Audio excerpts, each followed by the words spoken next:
Prambanan Temple. Prambanan or Rarajangarang is a 9th century Hindu temple compound and special region of Yogyakarta, Indonesia, dedicated to the Trimurti, the expression of God as the creator, Brahma, the preserver, Vishnu, and the transformer, Shiva. The temple compound is located approximately 17 kilometers, 11 mil, northeast of the city of Yogyakarta on the boundary between Central Java and Yogyakarta provinces. The temple compound, a UNESCO World Heritage Site, is the largest Hindu temple site in Indonesia and the second largest in Southeast Asia. It is characterized by its tall and pointed architecture, typical of Hindu architecture, and by the towering 47-meter-high, 154-feet, central building inside a large complex of individual temples. Prambanan attracts many visitors from around the world. History. Construction. Shivagrha inscription dated 856 CE. The Prambanan Temple is the largest Hindu temple of ancient Java, and the first building was completed in the mid-9th century. It was likely started by Rakhipakhatan as the Hindu Sanjaya dynasty's answer to the Buddhist Sailendra dynasty's Bodhibatra and Sutta temples nearby. Historians suggest that the construction of Prambanan probably was meant to mark the return of the Hindu Sanjaya dynasty to power in central Java after almost a century of Buddhist Sailendra dynasty domination. The construction of this massive Hindu temple signifies that the Madan court had shifted its patronage from Mahayana Buddhism to Shiva Hinduism. A temple was first built at the site around 850 CE by Rakhipakhatan and expanded extensively by King Lokapala and Balitung Mahasambu the Sanjaya king of the Mataram kingdom. According to the Shivagrha inscription of 856 CE, the temple was built to honor Lord Shiva, and its original name was Shivagrha, the house of Shiva, or Shivala, the realm of Shiva. According to the Shivagrha inscription, a public water project to change the course of a river near Shivagrha Temple was undertaken during the construction of the temple. The river, identified as the Opak River, now runs north to south on the western side of the Prambanan Temple compound. Historians suggest that originally the river was curved further to east and was deemed too near to the main temple. The project was done by cutting the river along a north to south axis along the outer wall of the Shivagrha Temple compound. The former river course was filled in and made level to create a wider space for the temple expansion, the space for rows of pervara, complementary temples. Some archaeologists propose that the statue of Shiva in the garbhagriha, central chamber, of the main temple was modeled after King Balitung, serving as a depiction of his deified self after death. The temple compound was expanded by successive Mataram kings, such as Daksa and Tulodong, with the addition of hundreds of perwara temples around the chief temple. Prambanan served as the royal temple of the Kingdom of Mataram, with most of the state's religious ceremonies and sacrifices being conducted there. At the height of the kingdom, scholars estimate that hundreds of monks with their disciples lived within the outer wall of the temple compound. The urban center and the court of Mataram were located nearby, somewhere in the Prambanan Plain. Abandonment. The Prambanan Temple compound amid the morning mist.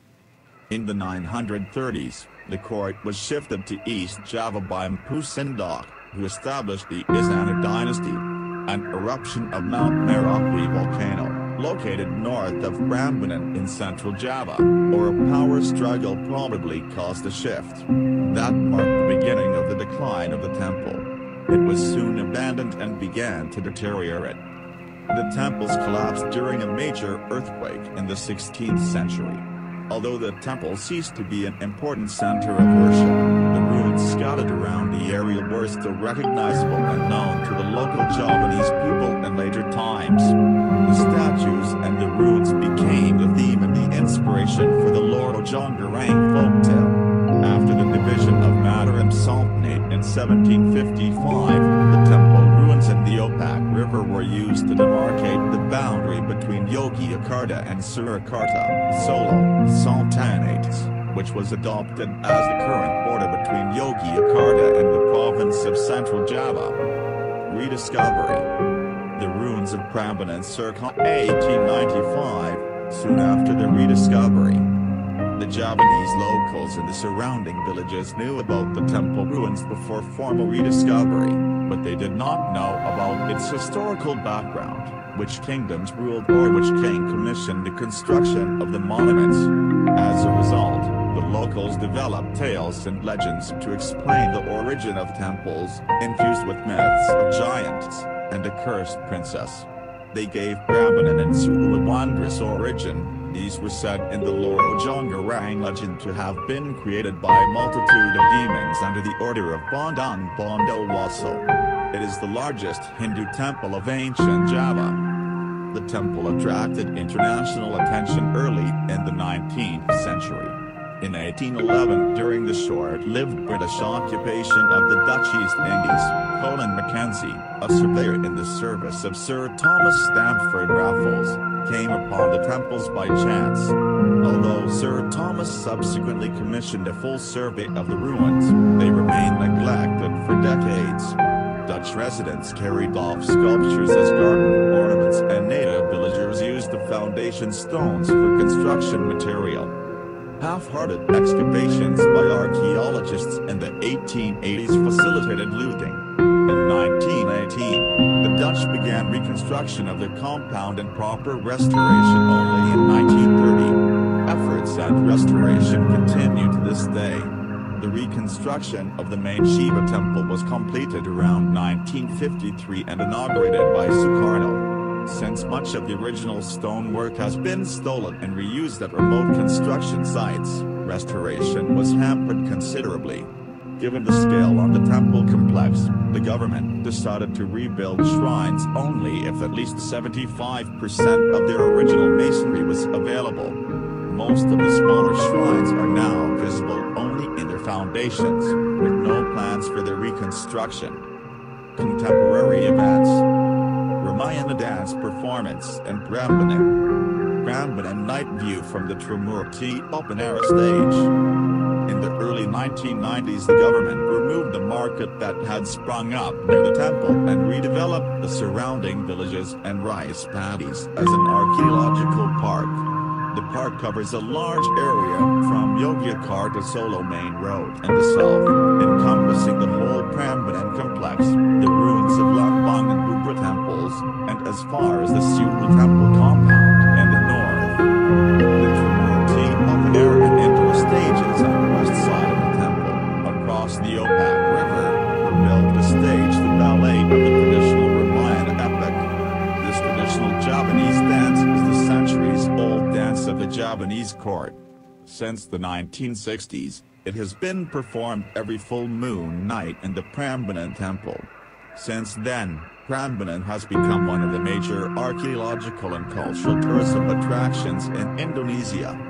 Since the reconstruction of the main temples in the 1990s, Prambanan has been reclaimed as an important religious center for Hindu rituals and ceremonies in Java. Balinese and Javanese Hindu communities in Yogyakarta and Central Java revived their practices of annually performing their sacred ceremonies in Prambanan, such as Galangan, Tampur Kazanga, and Naipi. There is great interest in the site. In 2008, 856,029 Indonesian visitors and 114,951 foreign visitors visited Prambanan. On January 6, 2009, the reconstruction of Nandi Temple finished. As of 2009, the interior of most of the temples remains off-limits for safety reasons. On February 14, 2014, major tourist attractions in Yogyakarta and Central Java, including Borobudur, Prambanan, and Ratu Boko, were closed to visitors after being severely affected by the volcanic ash from the eruption of Kelyu volcano in East Java, located about 200 kilometers east of Yogyakarta. The Kelyu volcano erupted on February 13, 2014 with explosions heard as far away as Yogyakarta. 4 years earlier, Prambanan was spared from the 2010 Merapi volcanic ash and eruption since the wind and ashfall were directed westward and affected Borobudur instead. On 9 to November 12, 2019, the Grand Abhiska sacred ceremony was performed in this temple compound. This Hindu ritual was held for the first time after 1,163 years after the Prambanan Temple was founded on 856. The Abhiska ceremony was meant to cleanse, sanctify and purify the temple, thus signify that the temple is not merely an archaeological and tourism site, but also restored to its original function as a focus of Hindu religious activity. Indonesian Hindus believe that this Abhiska ceremony marked a turning point to reconsecrate the temple ground and restore the spiritual energy of Prambanan Temple. Get around. Visitors to Prambanan wander around the temples on foot. This is the best way to enjoy the lush landscape and take in the detailed architecture and design of the temples up close. This temple compound covers 39.8 hectares. In the main yard, there are the 3 main temples, as well as 3 Wahana temples, 2 Apit temples, and 8 Potik temples surrounded by fences.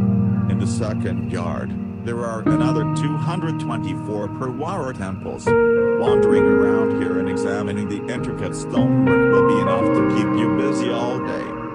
Compared to the temples at Angkor Wat, the temples of Prambanan are much easier to navigate and more tourist-friendly. The area surrounding Prambanan is developed, with the landscape park and stores selling tourist souvenirs. While it's not a temple set in a remote rustic setting, the splendor of the temple will make you quickly forget your surroundings. You will be transported back to an ancient time where ritual and culture dominated every part of life. Get there. The closest cities to Prambanan are either Yogyakarta or Semarang. Garuda, Indonesia, Mataram, Merpati, Nusantara Airlines and a number of domestic airlines fly to these cities from Jakarta and other large cities in Indonesia. AirAsia is the first international airline that flies direct from Kuala Lumpur to Yogyakarta. From Yogyakarta, you can rent a car to go to Klaten. From there, you can walk to the temple. If you have been busy and are really tired of walking, you can always call for a bikak. With the cost of about Rp 10,000, the bikak driver will bring you right up to the entrance gate of the temple, not far from the ticket box.